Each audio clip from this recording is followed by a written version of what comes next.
Now we're going to play some 8-ball. We're going to use the APA rules, which are slop counts, which I think gives the amateur a chance to beat a good player.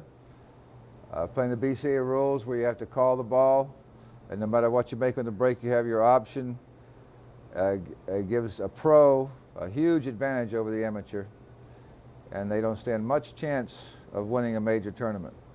With APA rules, I think it gives the amateur all the best of it as far as having an opportunity to win the tournaments. Now here we are, it's a typical situation. The balls have been broken, your opponent's broken the balls, your opponent broke the balls, didn't make anything, balls are scattered, cue ball got kicked down to here. So it's step one, walk around, chalk up, study the table, look for problem balls. And I see that all the red balls are open except for this red 9 ball. All the stripes are red. All the high balls are red. All the little balls are yellow, just for the sake of clarity. This is the 9 ball. This 9 ball, I don't have a pocket for it. And whatever I make first, I've got to keep. Or if I made one ball in the break, I'd have to keep that. If I made a red ball in the break, as a pro, I'd have to keep the red balls. And a 9 ball would definitely give an amateur a chance to win this game, just because of the situation, the position of the 9 ball. Very tough to get on the 9, play position 9, or get a pocket that you can make it in.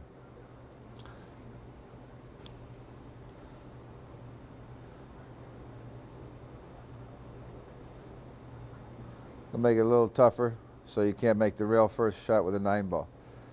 So now I'm going to look at I see the 9 ball is a problem ball for red. I'm looking at yellow. All those balls are spread out pretty good. The 4 ball goes, this yellow ball goes here, this yellow ball goes here, this goes here, this goes here, but these 2 balls don't go anywhere. They're tied up. So now I want to know how I can, which is the right balls to select.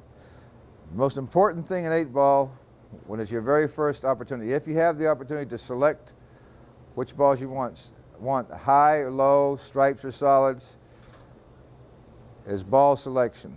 The most important decision you'll ever make playing 8-ball is your first shot ball selection. If you have that opportunity, think about it. Hard to get rid of the 9 here. Hard to break it out, hard to do anything with it. If there was anything else up here that I could move these balls with, I'd do it. But now I'm looking at these 2 balls, and I'm thinking to myself, well, what can I do with these 2 balls? And I see immediately that if I make this yellow ball here and roll over and roll against these 2 balls, I'll break them up, and I can leave them behind this ball here, and this ball will come out, and they'll both be able to be pocketed in this pocket. And all my opponent can see from here is the red 9 ball, which doesn't go anywhere if I leave them behind these balls. So he would have to, my opponent would have to, from here, after being over here, would have to kick to the end rail, try to hit one of those balls, or try to hit any ball he can. But whatever he does, he's going to be in some difficulty here, whatever he does next.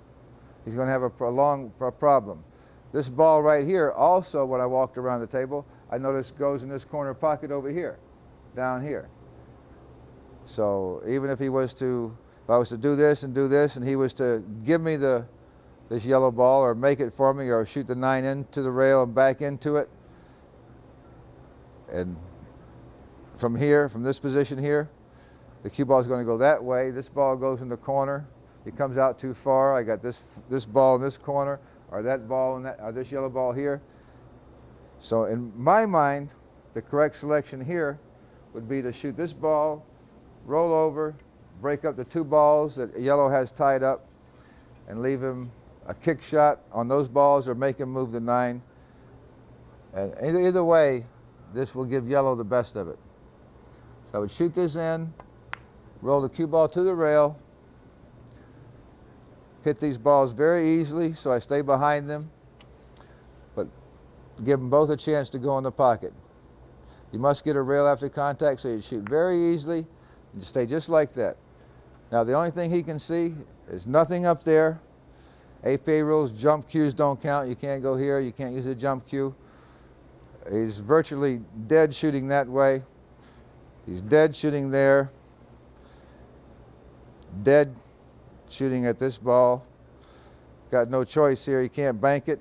In this, he could possibly back cut bank it, but he's going to have a cue ball problem going that way, and it's the shots. He's like a pro would be like a 10-to-1 underdog to make this bank in the side. Or if you gave him 10 shots, he'd make it, but that makes 20 shots before. If you bet him on 10 shots, he'd give 20 shots to break even, so he'd definitely beat you with that one. A pro would. But he's definitely a big underdog to make this, any pro. So that's the right selection there. Now, whatever Red does from here, he's in a world of trouble. Okay, this is almost the exact same scenario. If your opponent broke the balls, it's your turn. Walk around, chalk up, study the table. I see that the 9 ball is still a problem ball for Red. These 2 balls are a problem ball for yellow. But if I come over here and make those 2 balls, I see that Red could shoot from here. He could shoot into that ball, make it, block the pocket with it, stop the cue ball here, and this ball would have a problem. So what do I want to do here? Walk around, chalk up, study the table. Check all the balls. This is what I've decided to do. I've decided to shoot this ball right here in the side pocket. Then I'm going to play the 14 off of this ball, enter the corner, move it out of the way of the 9 ball, draw it back for the 11 in the side, come this way, make the 9 go up table for those 2 balls, then this ball. Hopefully this ball will be the last ball, go to the rail and come back out this way for the 8 in this corner pocket over here. So let's see how that's going to work from here. So the only change we made from the last break was this ball was here, which now the 14 doesn't go off of, and you can't move it out of the way of the 9. But when it's here, like this, you can get it out of the way of the 9 ball, and you can go ahead and run out from here. You don't have to stall with this ball and go up there and play a cat and mouse game. This would be a run out situation. You swing down, you visualize the angle, address the ball correctly, which is all in no time for negative. Swing down, stroke fast and loose, take a deep breath, blow it out, relax, get comfortable, get the grip pressure, the speed you want to shoot it back and forth, nice and smooth and level, back and forth, and let it go forward. Stay down 1,000, 2,000, 3,000 after it disappears.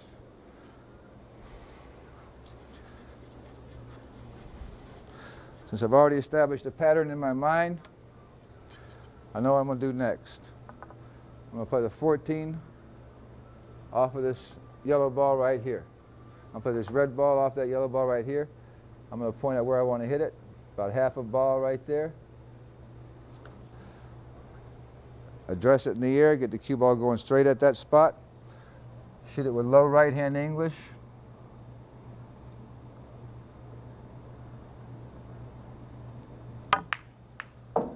Draw it back this way, towards this end of the table. Now I can shoot the 11 in the side. I can also study this for a moment if I want to, if I want to change my mind. But I'm going to shoot the 11 in the side from here. Go up there for this ball.